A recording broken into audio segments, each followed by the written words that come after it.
childhood mental disorders are on the rise. And so I'm about to cite you all that good data here in a second, but I think if you just sort of, anybody who really does a gut check and ask themselves, what do you think? Do you think children are more troubled or anxious or depressed these days compared to, I don't know, 20, 30 years ago? I don't think one has to dig too deep to find that gut feeling, right? That yes, kids are probably a little more on edge these days for a lot of reasons. And if they're not, judging by 2020 so far, they probably should be, right? No, we don't want them to be. But there is a lot of data that shows that there is a steady increase in these issues. And everything I'm about to tell you, it's taken from the CDC website. So you can check it out if you want to do a deeper dive. There's a lot of specific information in there. But in 2003, they report that children between the ages of 6 and 17 that were diagnosed with anxiety or depression, it was 5.4% of the population. In 2008, it jumped to, or 2007, it jumped to 8%. And then 2012, it was 8.4%. And they don't actually report anything after 2012, but we can see the trend, right? And then they go on to report that mental, behavioral, and developmental disorders, surprise, they begin in early childhood. Actually, at the time they were reporting this, as 1 in 6 children aged 2 to 8 are diagnosed with mental, behavioral, or developmental disorder. 17.4%. That's a big number, and one that is steadily growing. So today, I wanted to share a little story with all of you. It's a personal story because, as it happens, my youngest son is one of those 1 in 6. I have another child who's also one of those 1 in 6 for different reasons, but today I want to be talking about anxiety, so I'm going to tell his story. And so what happened was one day I decided to write a blog because I wanted to share the story of what happened with us and him for a few reasons. Number one, I wanted to shed light on the fact that circumstances during pregnancy and infancy can and do have a direct impact on a child's development. I don't think that you need a rocket scientist to figure that out, but it's good to shine light on it. And you'll see we had quite a few stressful events while my youngest son was cooking during pregnancy. And so, like I said, it doesn't take a rocket science to see the line between what happened with us and why today he is anxious. But the second thing, and the most important thing that I want to point out, the reason that I'm telling this, is to talk about the fact that it's okay that this happens. As parents, and especially you mothers out there, there is no reason to riddle yourself with guilt about all of this. I see it so much in our practice. And the anxiety and depression related to, guilt about what might have happened during pregnancy only just exacerbates and can potentially make things worse. But it is good to know that collectively, as a species, that what is happening in the environment, good or bad, does have a direct effect on a child's behavior later on in life. So, if your house burns down while you're pregnant, the stress associated with that will have an impact on your child. But, and this is the third thing that I want, the third reason why I'm telling this story is that I want to talk about the fact that there are things that can be done about it. And these things are natural and free and even fun. And I think they're more important than ever to dissect and figure out why. So I'm hoping that through listening to our story, that you see that just, life happens to everybody.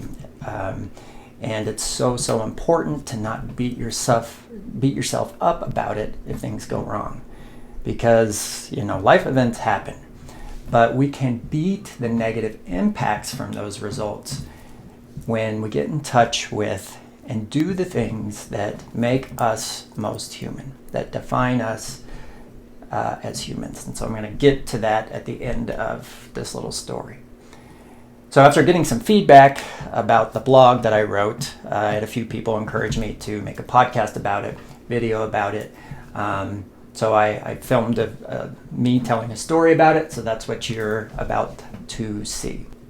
And so I'll go on, tell the little story. I'm going to provide links to everything that I talk about in the story in the description of this video. So without further ado, here's my own personal story. I hope it can be helpful in those 3 respects that I talked about, or in any way. Thanks, and check it out.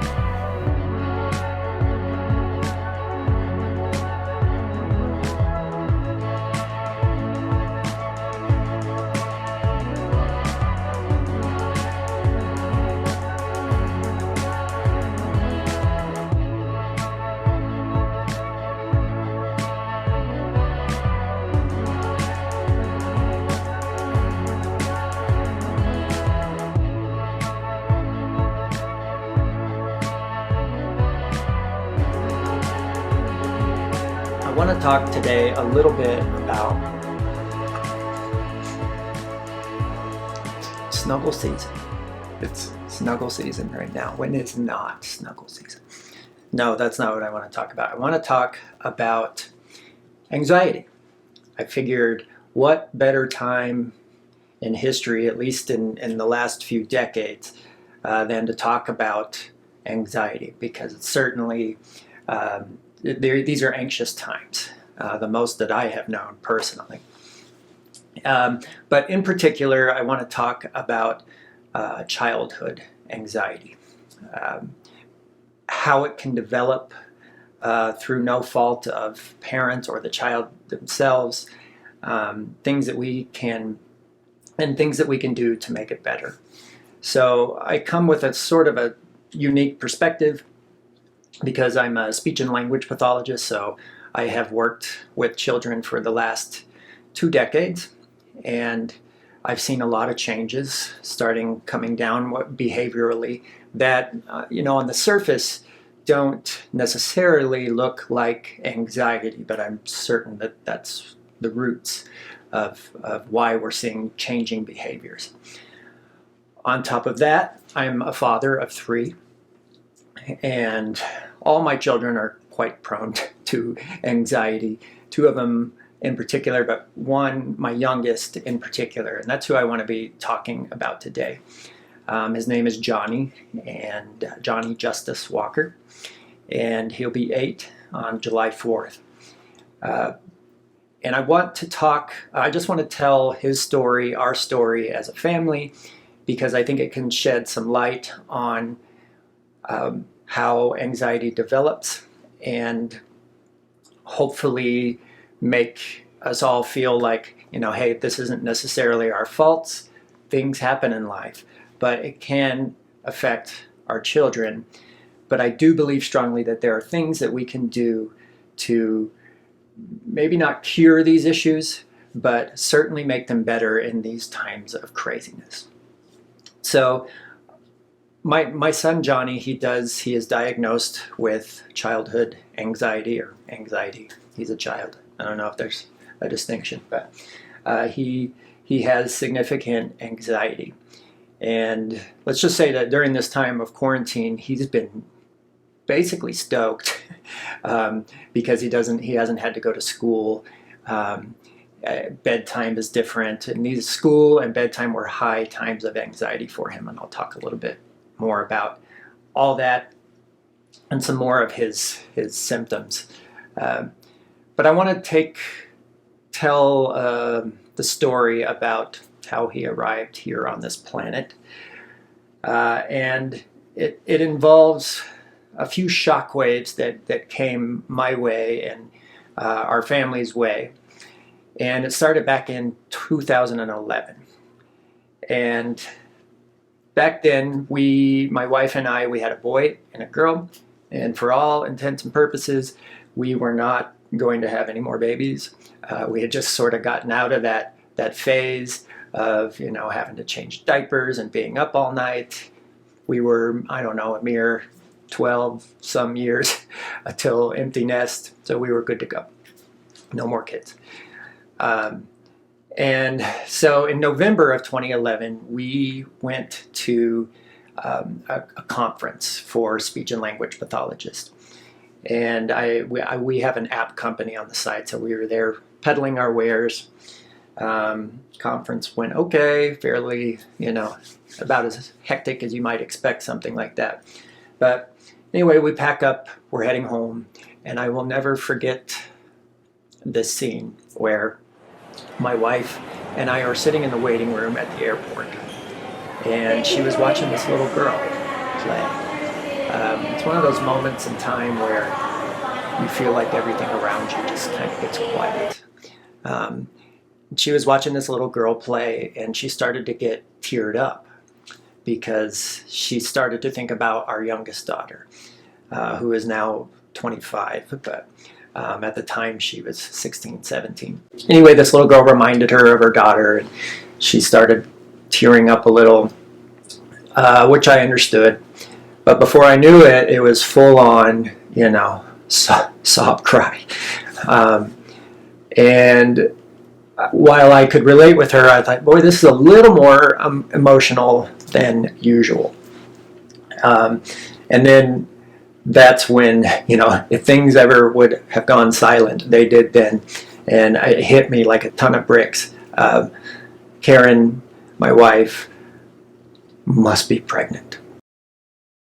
And sure enough, we got home, and first thing we did on the way home from the airport was grab a pregnancy test. And yes, that was the deal. Karen was indeed pregnant. And we were shocked, terrified, scared. My wife has fibromyalgia. And for those of you who don't know what that is, it's basically a really confusing disease that results in chronic pain, chronic fatigue. And it's just very frustrating because doctors, nobody can really put their finger on what's going on. But she was 38 and already suffering from these issues. And so the notion of having a new kid started the anxiety going up for her. She's already just kind of by default an anxious person. And for me too, so the anxiety of having a new baby. Anyway, at the time we lived in a place called Ruidoso, New Mexico. Real small town in southern New Mexico. And there's good people there, but let's just say the healthcare there was not the most top-notch. And as she started to progress in the pregnancy, she started feeling some complications, extreme itching, and just a number of things that she knew didn't feel right. And so she decided to consult Dr. Google, which many of us do, although I discourage her from doing these kinds of things. But anyway, she after doing enough research, she came to the conclusion that she had something called cholestasis of pregnancy, which basically boils down to the baby can get poisoned by the bile that's produced. I don't know all of that exactly, but long story short, it can result in the baby being stillborn. So we were naturally scared. But I wasn't convinced that, she necessarily had that. So she went to see the doctor, and the doctor more or less blew her off, telling her that's too early in the pregnancy, you don't have that, blah, blah, blah. But my wife, being the fighter that she is, her name is Karen, after all, she insisted on getting a test for it. And turns out she was right. So here we are faced with having a baby that we weren't ready for or prepared for, and now the prospect of it being born, stillborn. So we didn't have the confidence that we would like to have had with the healthcare in that town. So we decided, after a lot of deliberation, that we'd have enough with this town and we needed to move to Albuquerque, the biggest city in New Mexico, so we could buy better health care. So once we made that decision, it was just like go time. So I actually rented a house unseen, other than some pictures on the internet. And in a few weeks, I loaded up 1 truckload worth of stuff, and I sent Karen and our other son to Albuquerque ahead of me, and I loaded up 1 truckload, a weekend's worth of clothes, and I was planning to take it over and then come back to the house to keep packing it up.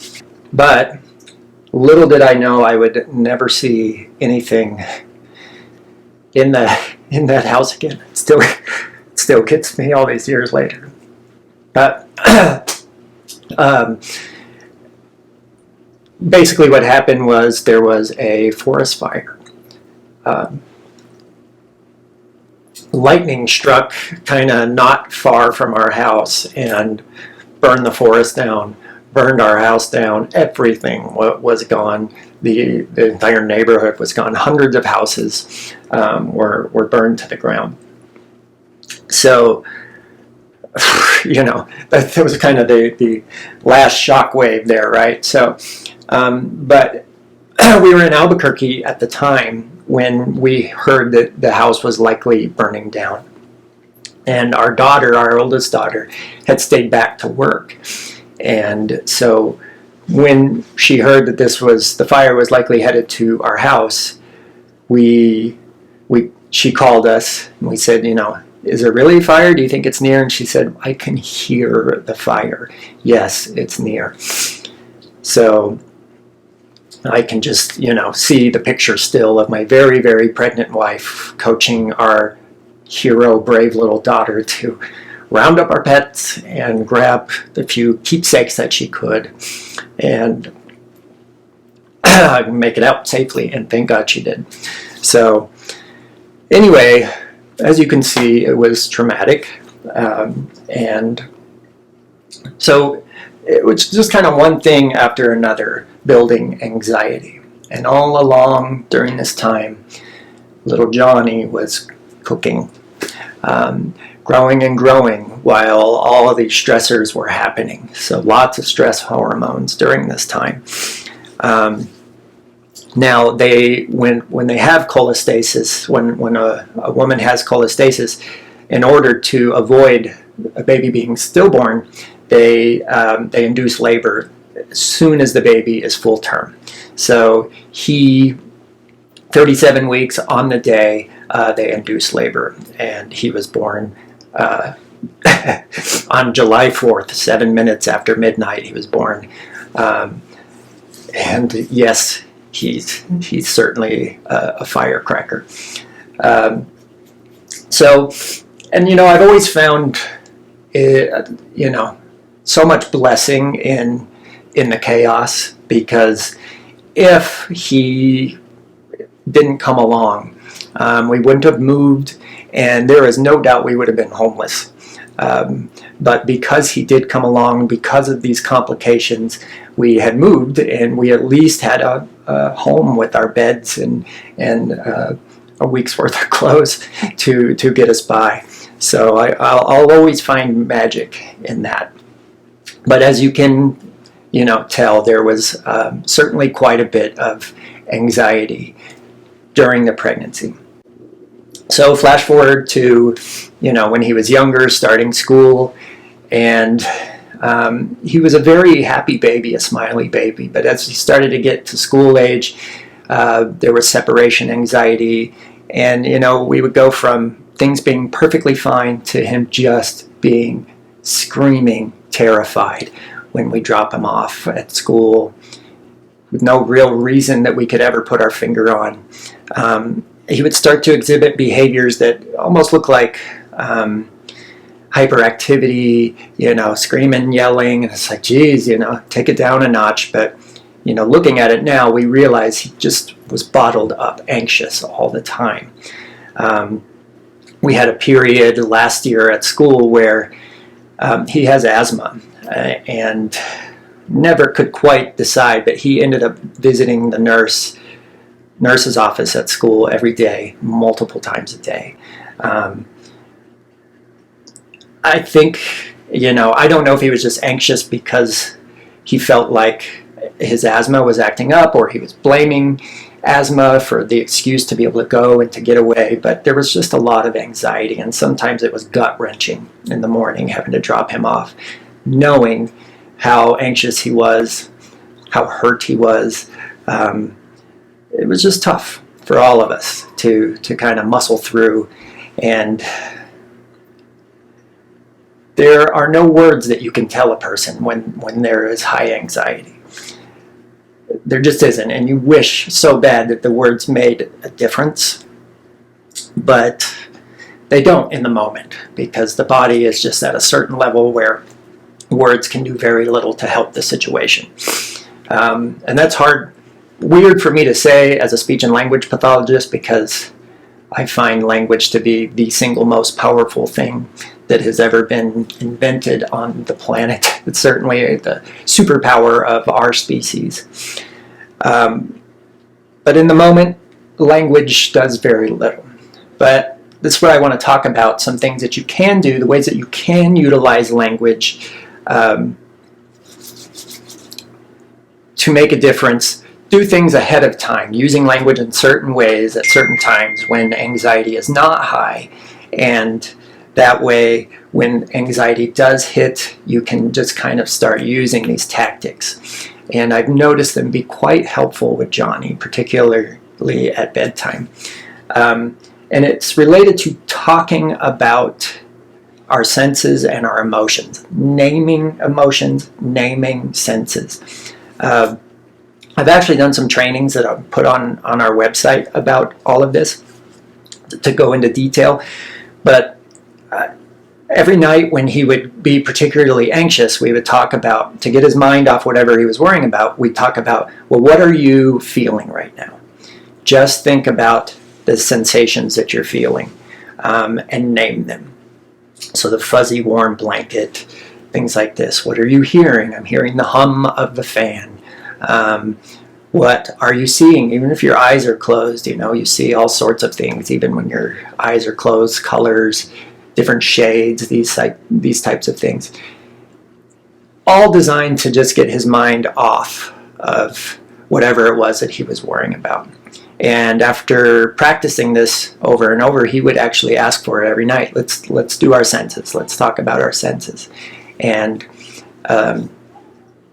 they came in very handy.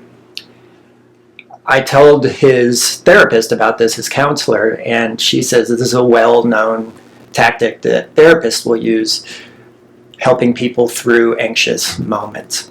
But I approached this in the training that we did from a speech and language pathologist. We segment things the way that speech therapists might do, give children the words to name things that they're not just feeling physically, but also emotionally.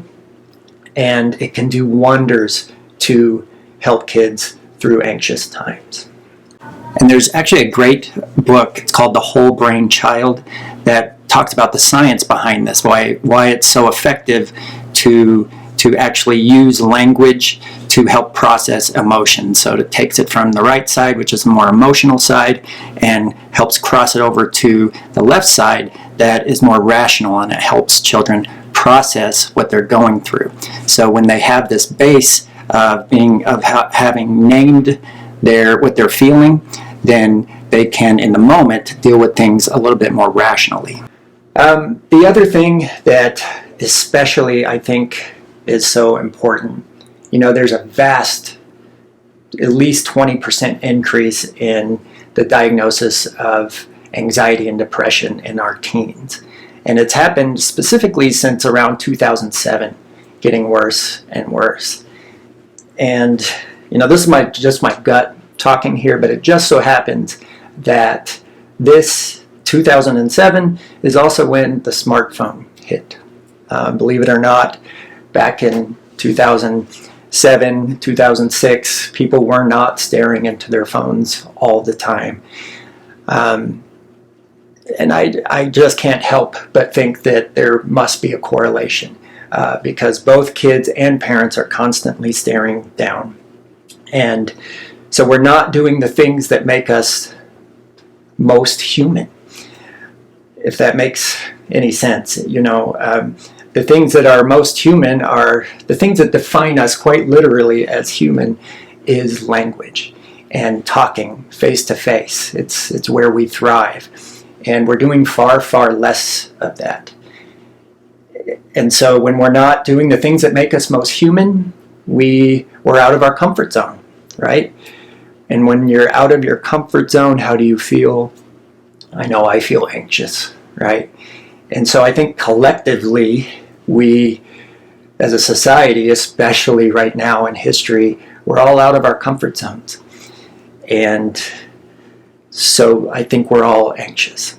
So take time. I know I'm by no means, my household is by no means perfect with putting reducing devices. I wish that we were better at it, but we're all on them. But at the very least, spend a designated certain amount of time or multiple times a day with face-to-face communication. Get down on your child's level in some way or put them up on your level and just use words, face-to-face talking. It can do wonders. It's something that's so simple, but it's so basically human. And when we are being ourselves in that way, we naturally will feel better. And certainly is not any different with your children. I'm digressing now, but I just want to point out that we all have anxiety, and this is a time when it's worse than usual. And it's nobody's fault necessarily. Sometimes it is. But in general, I think people are good, and it's nobody's fault. But we can help our children through these times by remembering to be our most basic human selves. Use a lot of language. Use flowery language. Discuss our senses. We're so, all of us, just lucky to be alive and even here and be able to sense everything around us. Point this out to your kids. Name everything that is magic and use amazing language to describe the world around them.